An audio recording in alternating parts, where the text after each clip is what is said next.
ચિંતા એ વધી છે દીક્ષિત, તમે જે કહી રહ્યા હતા પેટ્રોલ ડીઝલના ભાવને લઈને, જુઓ આપણા દેશ પાસે એક મજબૂત સ્ટ્રેટેજિક રિઝર્વ છે જે 90 દિવસ સુધી અગર ત્યાંથી પુરવઠો ન પણ આવે ક્રૂડ ઓઇલનો તો એ ચલાવી શકે એ પ્રકારનો છે.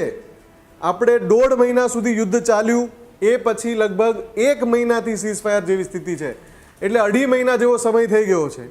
યુદ્ધની પહેલાં જે પુરવઠો આવતો હતો એ અત્યારે નથી આવતો, એટલે એ સ્ટ્રેટેજિક રિઝર્વમાં કદાચ કટોતી થઈ રહી હોય. અને પેટ્રોલિયમ કંપનીઓ અત્યારે તો $110 પહોંચી ગયો છે ભાવ. યુદ્ધ પહેલાં $68 બ્રેન્ટ ક્રૂડ જે છે એ વેચાતું હતું, અત્યારે $110 પહોંચી ગયો છે. ઈરાકની જે વાત કરી કે ભાઈ ઈરાકે કીધું કે તમે $78 ઉપાડો, અમારે તો ક્રૂડ ઓઇલ વેચવું છે, પણ એના માટે હોર્મુઝમાંથી પસાર થવું પડે, અને હોર્મુઝમાં ઈરાન ને અમેરિકા સામસામા ફાયરિંગ કરી રહ્યા છે, એટલે ત્યાંથી કયો દેશ એ કન્ટેનર લેવા જશે? એટલે ઈરાકની ઓફર એટલા માટે જ છે કે અમે $33 પર બેરલ ડિસ્કાઉન્ટ આપીએ, જેને લઈ જાઓ એ લઈ જાઓ, પણ શરત એ છે કે તમારે અમારા ડોકયાર્ડમાં આવી અને ક્રૂડ ઓઇલનું કન્ટેનર ભરવાનું, અને એના માટે પસાર થવું પડે હોર્મુઝ સ્ટ્રેટમાંથી. એટલે ચિંતા ચોક્કસથી છે કે જો આજે જે તણખલું થયું છે, આમ તો તણખલું નહીં, યુદ્ધ જ છેડાઈ ગયું છે, સીઝ ફાયરનો ભંગ જ છે, એ આગળ વધશે તો પેટ્રોલ ડીઝલના ભાવ કમનસીબે વધારવાની મજબૂરી આવી શકે છે પેટ્રોલિયમ કંપનીની.